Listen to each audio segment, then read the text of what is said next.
Hello,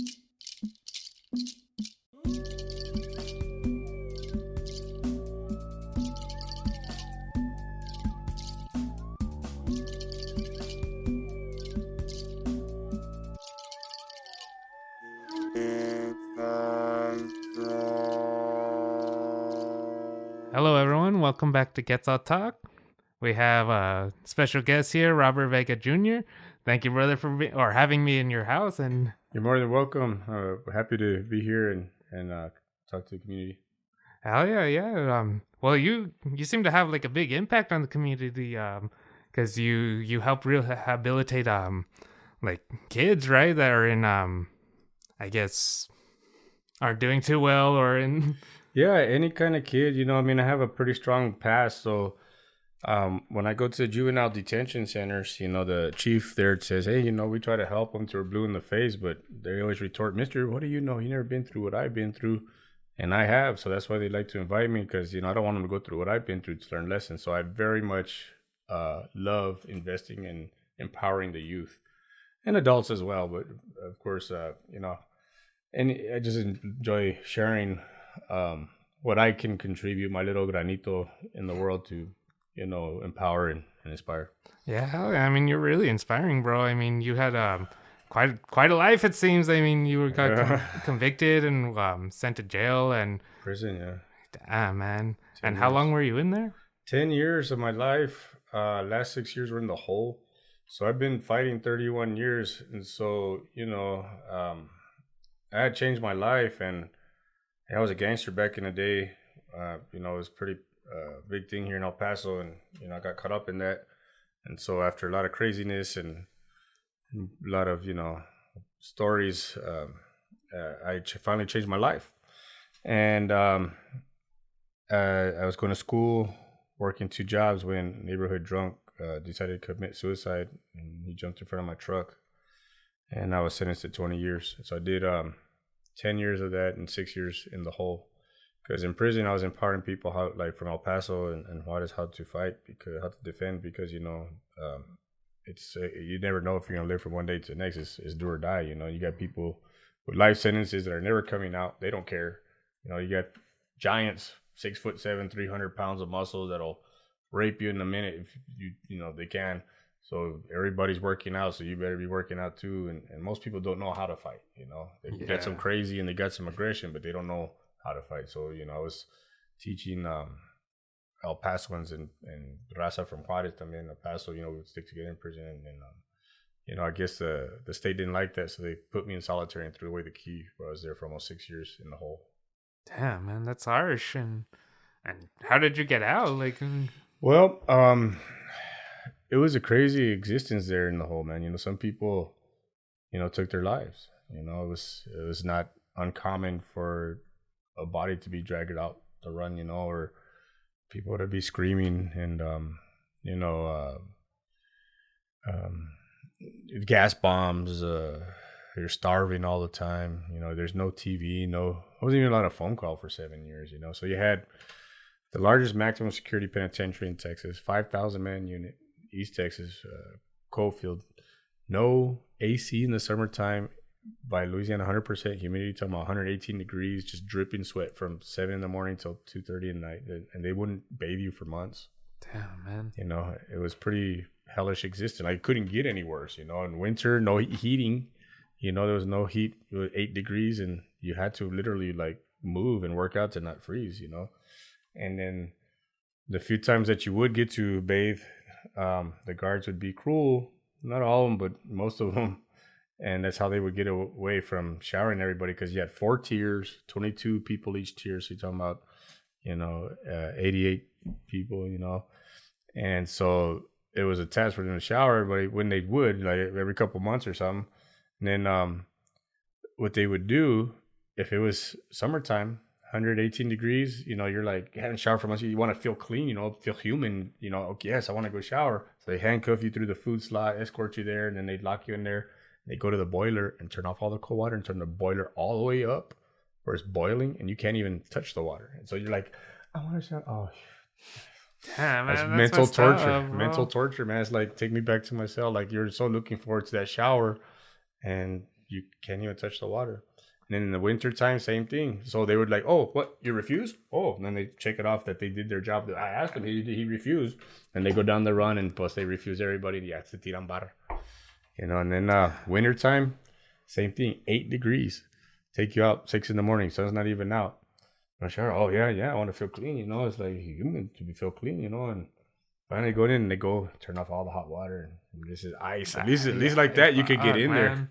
At least you can get in there with ice. Like you would put the routine was you put the shampoo on your hands and put it on your sabak with your head and already just go jump in. Yeah. Jump out. Jump in. And then all right, you try to dry up and at least you know you could get in it. When it's boiling, you can't get in there. Yeah, man. Damn, bro, that is a hellish experience, bro. And yeah. And people are still going through this kind of shit. Yeah, like, that's every day, that's why I do restorative justice reform and prison reform. So I'm an activist in that. I wrote an essay that I'm welcome to share, and you can share with your community too, on your social media, whatever.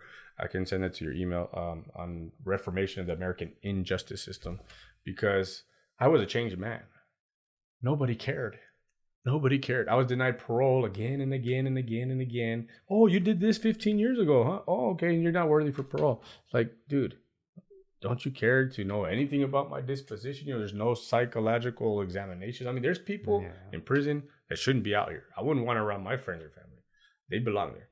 There's people that don't belong there. And there's nothing to differentiate who they are because nobody cares. You know, it's a business. So, you know, I give specific problems with the Texas penitentiary system and solutions on that essay. I can share that with you. Yeah, so you said it's kind of like a business. So I've heard something like that our prison system is like that nowadays. It is a business. No, not nowadays. It's been that since the beginning. So, you know, since the times of slavery, you know, that's what Juneteenth is. That Texas knew slavery was ended, but they were just still trying to milk, you know, the slaves for another 100 years. You know, and or for however long it was, you know, and so they made the prison system to get a free workforce. So the constitutional amendment that abolishes slavery has a clause at the end that a lot of people aren't aware of that legalizes slavery. Is legal in the United States as a form of punishment upon conviction of crime.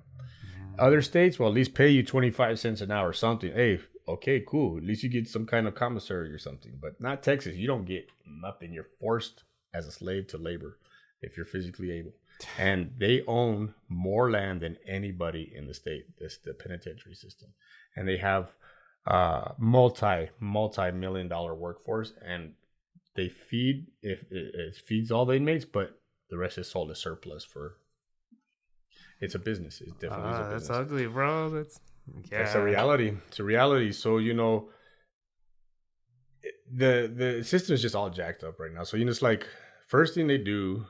You know, they want to humiliate you, so they get you butt naked, shave your head, line you up against the wall. First thing you go to prison is the first thing they do to everybody, and then all these guards come in yelling the worst obscenities at you, talking about your mother, yourself, so they can try to goad you to turn around and take a swing at them, so they can kick your ass in front of everybody and say, "Hey, welcome to this world." Now, is that how you want to teach people how to behave? You know, you're starting off on the wrong foot. Yeah, exactly. Starting off on the wrong foot.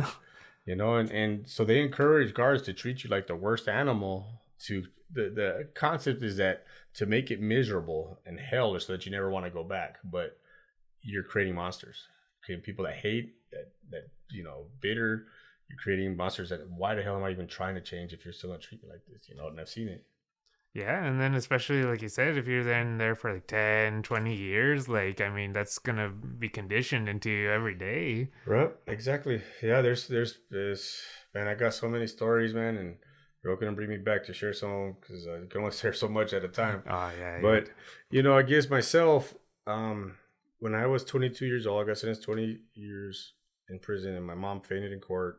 My dad had to catch her, and you know, I wasn't guilty of that guy's suicide, you know, but I was for things prior, you know, like a shooting and whatnot that I did years before that I was on probation for. And so I said, God, you know, I don't understand. You know what happened, but I'm not going to plea bargain with you, say, hey, do this for me, I do that. I'm just going to say, what, you know what, I'm going to trust you, and I'm going to work on self-improvement every day. Mentally, you know, reading, studying, analyzing, introspecting, trying to, you know, grow as a person, emptying the ego and the pride and the, you know, arrogance to feel with humility and, just grow, because that impedes growth. And I say I'm going to work on physicality, because you got dudes in there that are jacked, man. They're jacked, just 1,000 push-ups a day, 1,000, boxing out, they're ready for war, ready to die. And that's the reality.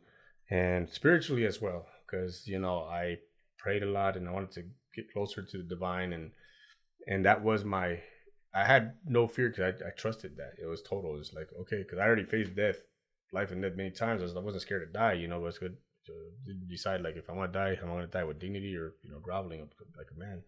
And so I had no idea that daily effort would transform me so powerfully. I read over 1,000 books, I studied so many subjects, and, I grew, and I learned and expanded. I embraced chess. That was an outlet for me. I didn't know how good I got until I got out here and I beat the champion of Mexico City. Oh, damn, bro. That's awesome. I beat him, and he was like, "Who are you?" It's like, man, I was just locked up 10 years, man, and then now on a world circuit in every country in the planet, with chess clubs, chess teachers, normal people, 3.7 million people, I'm 1,019. Yeah, man, that's pretty awesome. Well, congrats on that. That's cool. Thank you. You have that discipline, man. That's I just, at first, I always wanted to learn, and I didn't learn until I was in jail, like, for something else when I was 20. And I hate to lose. So, I would lose a lot. And so I was like, set him up. As soon as I lost, set him up. Otra vez. Set him up. I'd be like, I was like fascinated by the depth of it. I wanted to figure it out. My brain was like, that was perfect for my type of brain, because it's like, I don't want limits, and I was able to finally not lose so much, and then finally lose a little less, and then finally, so I couldn't find too many to beat me anymore. And that's cool, bro. And then, and just besides your like chess champion, being a chess champion, you're also a singer, también, huh? Yes, I'm a professional singer. So, as a kid, I grew up on beaches. My mom's Mexican, my dad's Puerto Rican, and they both joined the Navy out of high school. My dad from Brooklyn, and they met in Spain. And, back in the 70s, the disco days, and they met in the music on the dance floor, cool. Your dad with his John Travolta flag, the afro, and they saw each other across the room and danced to each other. That was it. Game over, man. So I was made in Spain, and I was born in Maine. Yeah, man. And so I grew up on beaches, jamming with live salsa bands every weekend. It's cultural, and I always sang. So Puerto Ricans and Mexican music is very cultural. It's like part of life. So. Yeah. Also the indigenous roots of both sides, I'm very in tune with that, and it chose me, man. I never thought about it. I just always sang all my life, and so actually it was when I was in solitary, because you couldn't see each other, but you could hear each other go to the door, and I would sing, and dudes would be like, "Vega, how the hell are you singing in this hellhole, man? What is going like?" Well, I was like, you know what? You can't get any worse than this. I mean, really can't.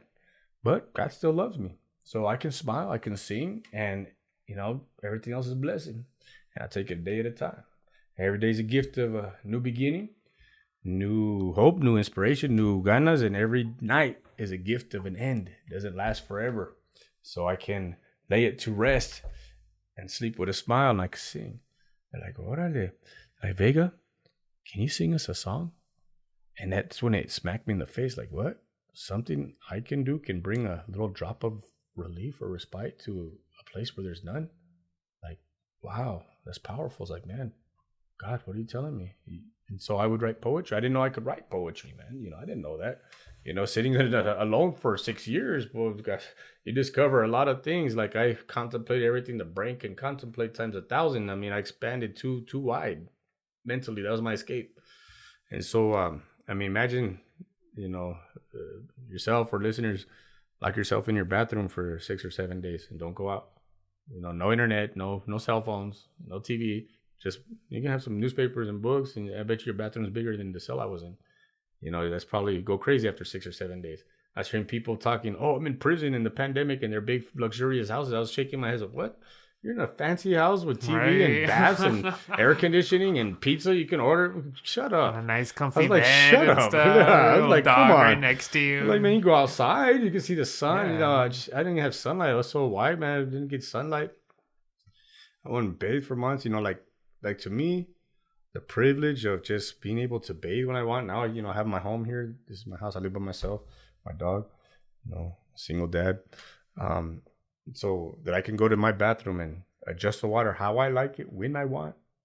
That is such a privilege beyond expression of how I value so much, or to be able to eat when I want, what I want. Because there you're forced to eat food that stinks. You don't even want to see it, but there's nothing else. If you just like, there's nothing else. You're always starving, like, hunger in there. And, those are privileges that I'm every day I'm overwhelmed with awe. And so, like in solitary, that's how I started discovering. You were asking about singing, so Yeah. I always sang, and so I would, sing songs, and I was told I had a decent voice, nice voice. People like to hear it, so I was like, okay, cool, why not?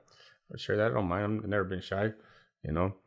And then I started getting graces, dude. Like gracias started manifesting after years of snowball prayer. 'Cause I would pray a lot, and nobody saw. I was just there praying, talking to God, and I felt my angel. I felt the prayers of my mom, my grandparents who had lived at the time.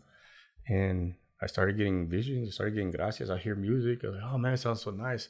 Like orchestras and symphonies. And I was like, man, there's no music. Yeah. Am I going crazy or is this a grace? What is this? Like, wow. And it was, we give chills sometimes. Like, man, this is supernatural. And then like one time how I discovered my ability to write poetry and lyrics was, my brain just started doing it. I don't know. So one time I had my commode and I had a little hole in the wall there where I have like a little plastic thing where I could shave, and I was taking a leak and I forgot how I looked. I was looking at myself. I was like, oh, who are you? Because I hadn't seen people for a while, If you don't see people. And then I was like, oh man, I forget I'm human. I'm here. I forgot how face looks like. And I didn't really look at myself. And that turned into a soliloquy, which is actually going to be one of the songs in the musical I'm composing with the Emmy Award-winning director. Yeah, that's right. That's another reason why I came here and discovered you, is because of your musical that you're writing. Right. So, yeah, this musical was the idea of the former director of the El Paso Opera. They brought in a big wheel, man. This guy directed New York City Opera for 15 years. You're talking big $1 million opera. Yeah, man, that's one of the biggest. He taught at Juilliard. He took opera to the country of Bhutan for the first time. Talking about big leagues. And so, when he was here at the El Paso Opera, I was in my undergrad in school, and I'll get to this point eventually at UTEP as a singer, and I got to perform in one of his operas, actually 2 of them. And we hit it off. We became friends. I was a little older than my peers because they were out of high school, and I was in my 30s, and so I became his personal trainer because I'm a trainer, international trainer as well, and I'm also a professional bodyguard. So anyways, I started getting him in shape, touching on boxing, and we became friends. He became a family friend, and he was like, "Hey, Robert, your story is just incredible, man. And your voice, it needs to be on a stage. Your story needs to be on a stage. You graduate first. After you graduate, talk to me." So when I did graduate, and I'll talk about that in a bit, he sent me out to Nebraska, and we started creating the musical that was his idea, and so we've been working on that. And we also have a filmmaker interested in doing a film version as well. Oh yeah, man, that's awesome. And so, how much time left do you have to work on it? Well, still a bit. I got actually some songs. You can see that score right there. I created that, so that has for flute, the voice, which is mine, 2 trumpets, trombone, 2 violins, viola, cello, string bass, nice. piano, all orchestra. So I composed right there, and it's a masterpiece. So that's finished. That's done. And also did have 2 arias. So aria is an opera, which was created around 1650 in Vienna by the richest people at the time. They're like, hey, we're bored. Money's not an issue. Go find the best singers in the world, find the best orchestras in the world, best actors, and entertain us for 2.5 hours. So that's how opera was created. And so an aria is a point of the opera when all that action kind of simmers down to highlight the instrument of instruments, which is the human voice. And so, it has like crazy ranges, rhythms, and abilities that only opera singers can pull off. So I created 2 arias, actually 3, but 2 that I'm singing, and one Mariana Sandoval is going to sing. She's a soprano with El Paso Opera. a friend of mine. And so I do have several songs created. I also have some rap songs with live musicians. Oh, And shit, that's cool. that's where I was actually leading to, because when I was telling you I was taking a leak and I was looking at myself in the mirror and I said, "Who are you?" That actually words came out after that that left me trembling, that I had to sit down and write, what did I just say? And I'll give you little examples. I was like, "Who are you?" A good question to ask ourselves, but don't deceive yourself. Instead, receive wisdom's wealth. Deception and falsity is fabrication and hypocrisy. But honesty and self-examination brings a manifestation of modesty. Deep in our hearts, truth awaits to be acknowledged. Let the good come out and be polished before it's abolished. Remove the mask of falsehood if you're up to the task. Test your humility to see if you pass or if you're an ass. The wiser we get, the more we realize we don't know shit. It's hard to admit, but don't forget the quest for truth must be legit. Accept no fronting from within. Fakers never win in the end. Let the righteous fight begin. Where they're freer in the pen. Take a look inside your mind. Survey what you find. Gaze into your heart. See if it's cruel or if it's kind. Reflections can come off of water or a mirror. Introspection is reflection from within that helps us see much clearer. And I was like, what did I just say? I didn't know I could do that, dude. I did not. And I was like, it just manifested, and I was like, I sat down, I wrote what I could remember. And then I was like, wow, I was trembling like, God, what are you telling me? I hear music. I can write series. I can sing. Do you want me to do music? I never thought of that. Because I had it already in my mind. Like, when I get out of prison, I want to go to University of Texas and get a degree just to show it could be done, inspire kids. And so I didn't know what I was going to study yet. Yeah. Until that moment, I was like, wow, okay. So, I mean, you're just really manifesting music here. So I think that's what I got to do, because, we didn't get to hear too much music.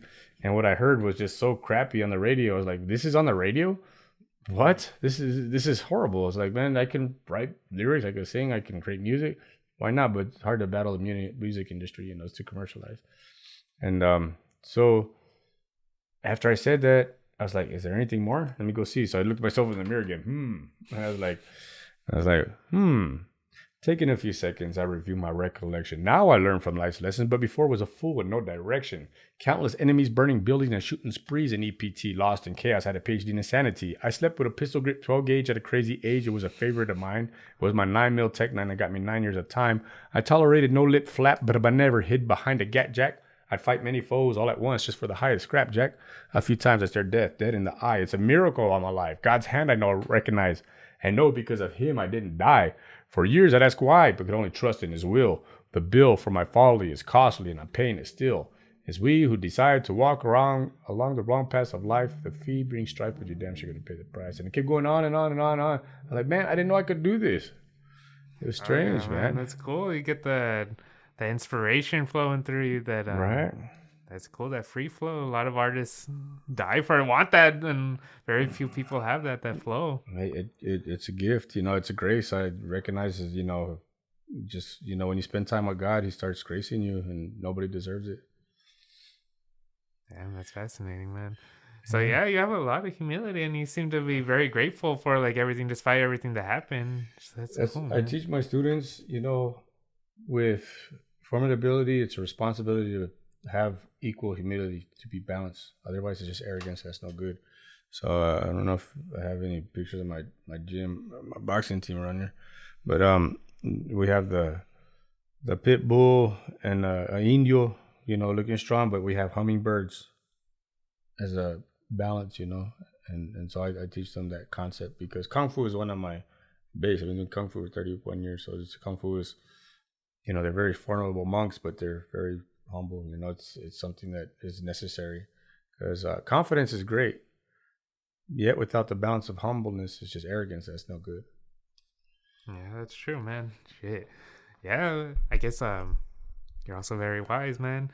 And so I also want to talk about your fighting and just your training that you do, because you train a bunch of people and you've been training with some really heavyweights out there, huh? Yeah, I train with some of the best in the world. So I've been fighting 31 years, and Kung Fu and American boxing is my base, but I've picked up over the years from very great instructors, Aikido, Ninjutsu, Jeet Kune Do, cage fighting, and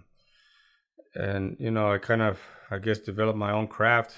Now having a music degree and knowing music theory, I'm working on a book on fighting theory and boxing theory where, I've never seen anything like it. So I'm creating it because it's been helping me teach my students using, I guess, theory to learn like music, like rhythms and punches, blocks, and okay, I have these names and stuff. And if you go to my gym, you can see it. Well, hopefully you come by when you say like the Yeah, hell box. yeah, man. Yeah. I would love to, And man. so yeah, coming out, uh, and I guess I'll be going back and forth from because we're kind of going chronologically all over the place.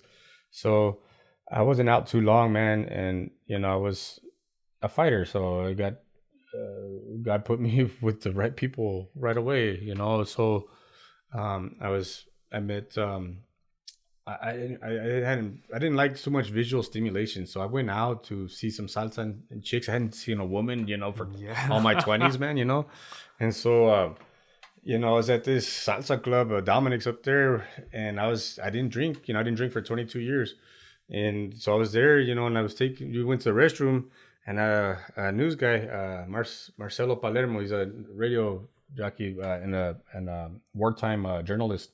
He was there talking with his entourage, and he was like, "Yeah, going on and on about this boxing trainer, best in El Paso, and he trained famous guys, 70 knockout, all these, major international champs." Like, well, I couldn't help but overhear. I was, "Hey, Mister, sorry, con permiso, I couldn't help but overhearing. Who is this guy? I would like to meet him." "Oh, it's Roger Alvarez. He doesn't like to meet people, but he didn't want to give me the information because he's always a famous guy." And he says, "Okay, fine, thank you. At least I know who he is." And so an hour later, he comes up to me. He says, "Man, I've been looking at you, man. You're not drinking, and you have the eye of the tiger, dude. You got the eye like a tiger prowling around here, man. I'm gonna give you Roger's number." And he did. And when I called him up, we were talking for an hour and a half, and we became buddies. And he was my trainer, and that's how I got to the top of the pro world because he trained Fernando Vargas, Yuri Boy Campas, who fought Trinidad, Jose Luis Castillo, trained all these big dogs, the biggest names in the business. And I learned his craft. I'm one of his certified instructors of a handful of people nationally that he's approved for his style. And man, yeah. So I was going to school, so I didn't have time to train so much. It was train or sleep, or but I wanted to do it because I was like, why not? Because I was locked up. I'm lucky to even be alive and out here. So got in the ring a few times, got a couple of knockouts, and sometimes I just didn't train enough, so I had maybe some health issues, but it was fun.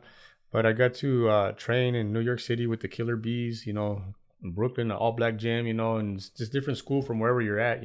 Everybody fights different. A lot of people here never been anywhere, so they only got their teacher from here. Yeah. It's very limited. So pride will prevent you from growing. So no matter what level you get, you always got to be a humble student and find someone who can teach you. Even if you're in the best in the world, you got to find someone who can still teach you. And so I train with champion of the world in Florida, Nate Campbell, the Galaxy Warrior. I'm the only one of two people in Texas that trains with him.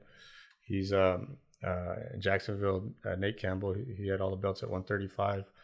I trained in Nebraska with Cruz Quintana, who started off the best pound for pound fighter on the planet right now, Terrence Crawford, in Lincoln, Nebraska. Actually, I met him when I went over with the opera guys to there. So I was like, where I go, I take my gear and see where you're at, and right away, they throw you to the lions, and when they see that you tangle with them, they give you a big hug and welcome you, and come back and whatnot. And so Roger also sent me to Mexico City with Don Nacho Bernstein, most famous trainer in the planet. This guy made over 30 world champions. Oh shit. And that's Juan Manuel Marquez's trainer. So that's the one that orchestrated the knockout of Manny Pacquiao. So right away he threw me to his heavyweights, and they couldn't figure me out, So I put on him, and so he won't give the hands up like that to just anybody. He I earned his respect, and welcome back. And I learned his style, so I teach his style here. And there's nobody here that can teach that style. It's called the rifle style, Romanza. So I actually got to spar some elite cats. A star from Argentina, the Wolfman. It's very televised star. He had like 18 knockouts as a pro. In Jacksonville, I sparred Curtis Harper, who did 10 rounds with Chris Arreola, who just fought Andy Ruiz. Chris Arreola fought Klitschko. They fought. They're talking about big times. So I fought them. And not too long ago, I fought. Well, actually, more recently, like a couple of years ago, the number one guy on the planet, and he was Olympian for Mexico. He did won the Pan Americans and 8-time Mexican national champ. I fought him not too long ago too. He was my cruiserweight. So yeah, I mean, I always loved it, man. And so I opened a training compound when I got out of prison because who's gonna hire a convict? Wasn't gonna wait around to work for minimum wage and tell people, hey, I don't want to hire you because of your past from 20 something years ago. So I knew that I had a very deep knowledge of sports science and fighting science, and so I rented a couple acres here on a ranch right here in the Lower Valley. So there's a 9-acre ranch, 200 trees, real pretty, peacocks and squirrels and woodpeckers. Nature's healing. So Kung Fu and Ninjutsu is very elemental, you just train in nature. So no excuses. If it's cold, if it's hot, you deal with it and just stay hydrated, you're good. If it's cold, then you train harder to stay warm, Right. So I deliberately want no AC or heating, and because to get results, you got to get out your comfort zones. And a lot of these gyms around here are very commercialized. They want people to pizza night on Fridays and ACs and TV screens so that you can be comfortable and stay the way you are so that you can still get your membership. And, I like to make difference. I like to chisel physiques, I empower people. So when I got out, I built that place there, put together a gym because, I didn't need my vehicle for 10 years. So I sold my truck and I had a little money in the bank that I built that with. And, and I had my abode like, okay, I'm not going to be with old crowds. I'm not going to get in trouble. I'm going to do something positive. At least I have this while I study music. And so that's how that happened. And then I got to be recognized for my level. So I taught kickboxing at the university for like 7 years. And I trained SWAT, police, Green Berets, FBI, a little bit everybody, man. Every branch of military, law enforcement. I was one of the teachers of the head combatives instructor of all Fort Bliss. So, and in Mexico, they find out, and then I teach Army and, police and, because a lot of times military and law enforcement, they don't invest a lot in that, in unarmed combat because they got a piece, they got a firearm. So that's when specialists like me become valuable. So actually, like I just recently got hired this week by a national bodyguard security firm. So I'm going to be an executive bodyguard of all the bodyguards from coast to coast, and they'll probably take me out to Houston, San Antonio, guard celebrities and stuff. Damn, bro. Shit, man. So you're just a well-balanced guy all around. You're a fighter. You can train people. You're a singer. You're a writer. You're a musician. You're just pretty well-balanced, man. That's cool. A Renaissance man. I've been called that a few times. But yeah, thank you. I just feel like, talent is one thing. We all have talents. We all have abilities. Nobody knows everything, but everybody knows something. We can learn from anybody unless we're stubborn and you learn nothing. One can't grow it all if you think you know it all. We may fall short, but we can still stand tall. So I think when you discover you have a talent or a gift, it's your responsibility to develop it and hone it and use it for greater good beyond yourself. And I learned that in prison because I was there. And, I started, all this introspection and stuff, I started, just, I guess getting a more solid, healthier, positive consciousness, empowering consciousness. And I had a priest friend, this guy, Father Paulson, he passed away, but he was a holy man. He was like so old, and he would go to solitary and like, Padre, you're so old, man. I know you're hurting. And he would just drop wisdom in the most simplest ways. Like, he was from Boston. So he talked like Humphrey Bogart, he said, if I'm too busy helping other people, I don't have to worry about myself. What? Like, wow, man, that was deep, Padre. Thank you. And so he actually paid for my education in theology and Catholicism, and I completed the same educational 2-year program that the Order of Nuns that Mother Teresa founded. So I'm very educated in history and theology. And he would also provide like daily meditations that I like to start my day. I still like to start my day with those. And one just really changed my life. Like it was like one of those pivotal moments. I never wrote all the dates down. I should have wrote dates and times because I'm horrible with time, dude. Like I just see existence. Like even now I have no circadian rhythm. I tried for 14 years to find a circadian rhythm. I don't like, I was up till 8 this morning, well, you didn't have sun for a long time, bro. So that stopped. Night or day doesn't affect my body. Night or day doesn't affect my body, man. But I'm trying to be normal to do stuff during the day where life, in this world goes on, Yeah. But I'm working on. I've been working on 14 years, so I'm still trying to, man. Yeah, But man. if As long as you're something, working on it, shit. yeah, yeah, start somewhere. So, this meditational that changed my life said this. It said that the talents, abilities, influence that God gives you is His gift to you. What you do with that is your gift to Him. I was like, man, that slapped me in the face. I was like, wow, I didn't know I could do all these things, I didn't, and I've been selfish most of my life. So, okay, this is a calling. Like, I got to use it for a greater good beyond myself. And that was over 20 years ago. And so I've been dedicating my life to that for over 20 years. So what you're seeing now is the cosecha of a lot of the siembra of a lot of I've been working, cultivating this for a couple of decades, man, So now it's starting to manifest, I patiently left it in God's timing. I just worked hard, and a lot of people are like, it's about you. It's not about me. I empower myself so that I can better empower others. But it's not about me. So I was training, because I trained also in Hawaii it is here, but I was training in other states of Mexico. I go to Puebla, Hidalgo. I mean, so far away from civilization. You have waterfalls and, aguas termales and cosecha, and there's no Walmart. There's no, man, some places don't even sell phones, and it's just so out there.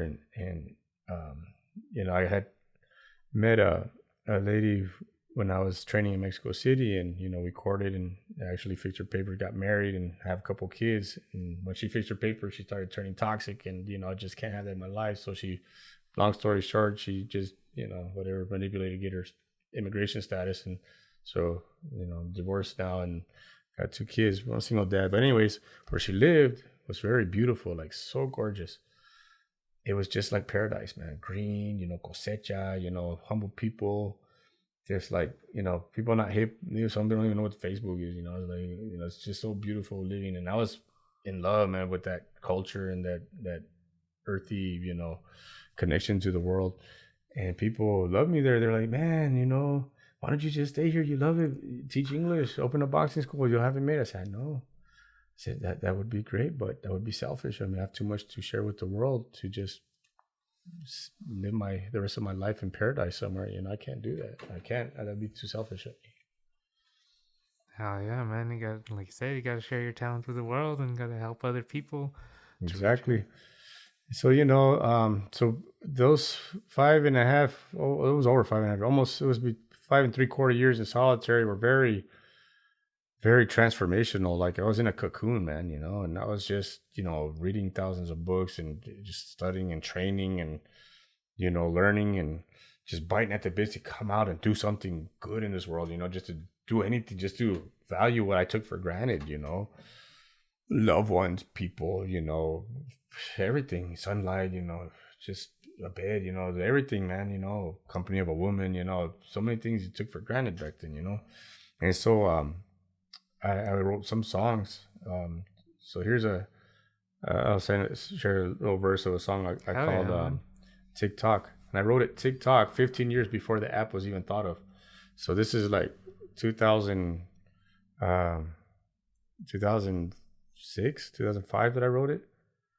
And it was something like this. And I actually performed this for UTEP. So I have the music for it. We're mastering it. So it has stand-up bass, a real like like a jazzy. It has like a jazz band. You have a trumpet, flute, DJ scratching, drums, and a grand piano. Oh shit! Hell yeah, man. Yeah, and so like this. As I sit in my cell, I ponder the riddle of time with no beginning or end. It can't be stopped, but who pays it mine? To time we are confined, whether free or in the pen. Moments past, never existing before, nor will it again.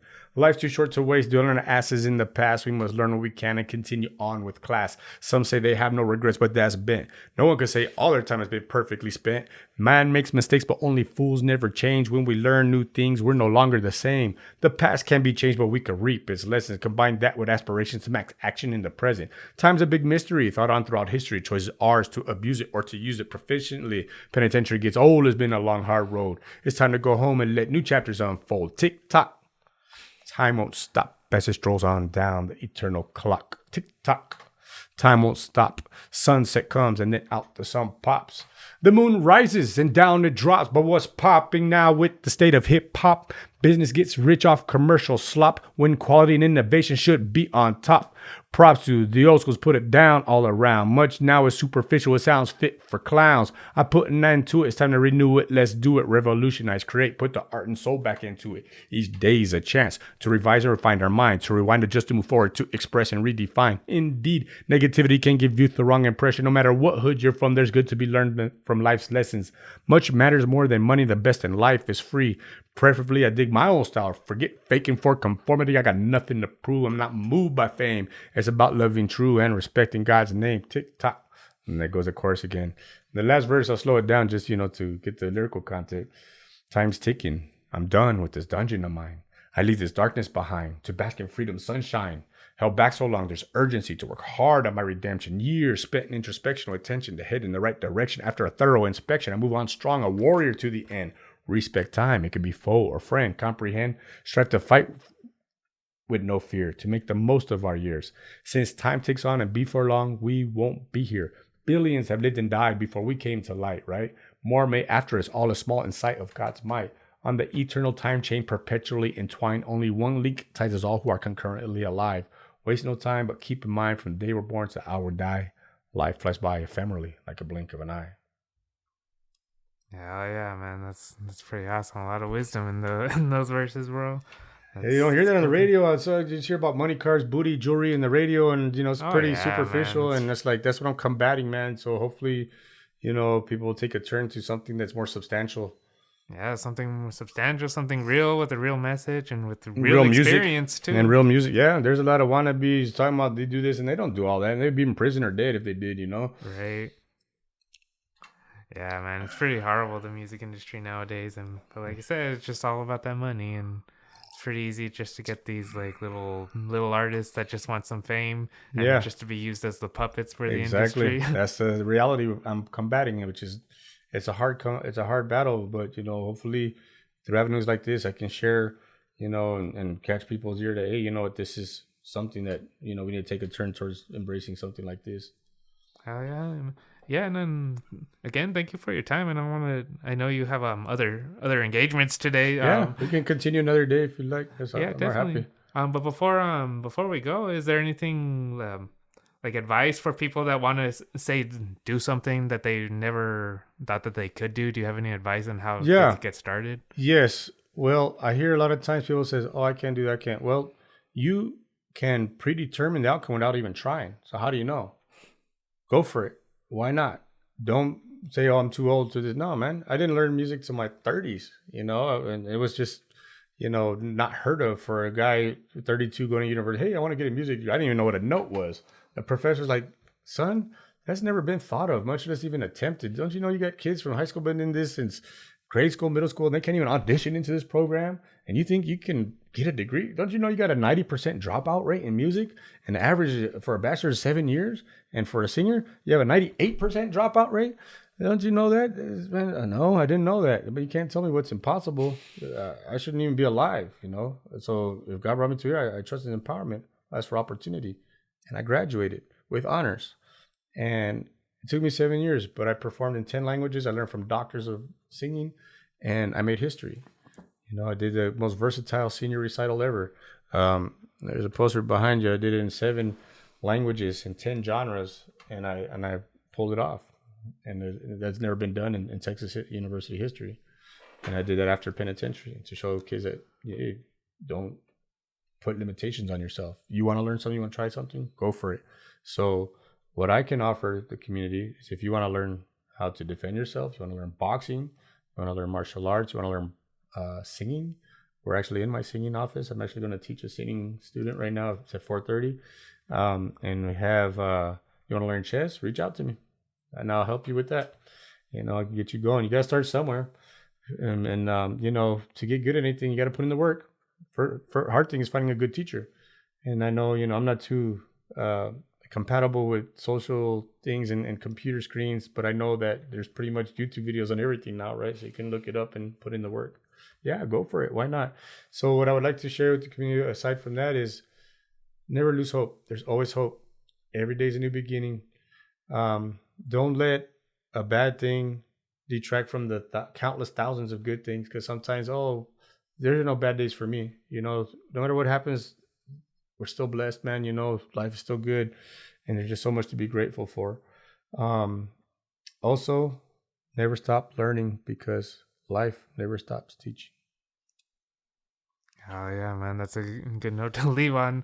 And thank you very much, Robert, and thank you for your work and for the community and everything that you do. Thank you. More than welcome. So there's gonna be a big news special airing this Thanksgiving, either the day before Thanksgiving or after. For Univision Television, Channel 26. They did a big story, and it's you're welcome to check that out. Also, if you Google my name, Robert Vega Jr., you can see a big news special that CBS for like 6 minutes. And Lou Romano, the sports newscaster for 30, he's always newscaster of the year and all the who's who. He was stumped. He was like, man, I've been doing this for 30 years. I don't know how to start your story. I need about a month. Give me about a month. The way he starts it, if you watch it, he says, this is the most interesting man I've ever met. Like, that's been kind of tapped to me, the word interesting. I guess if I'm interesting, cool, man. But yeah, you could watch that. There's a talk show interview with CW Television, podcast with local nonprofits. And check it out, and you're welcome to reach out to me if you need to lift up. But with respect and good context. I don't need any ugliness. Hell yeah, man! You don't need any more negativity in your life. No one wants that. So, hell yeah, bro. Thank you very much, and you have a good day. And hopefully we can have you back on again. Yeah, I'd be happy to. Still a lot more to share. Oh yeah, bro. You're, like I said, you're a Renaissance man. You have like a huge history and a huge knowledge base. So it'd be fascinating to tap into that. Yeah, and we just barely hit the tip of the iceberg today. Oh yeah, bro. Most definitely, bro. Thank you, brother. Thank you for coming to my home and sharing positivity with the community. It's a good thing that you're doing. I'm all supporting about sharing good grooves with the El Paso community and the world. Yeah, man. That's what we're trying to do. And thank you again. So have a good day, bro. Thank you.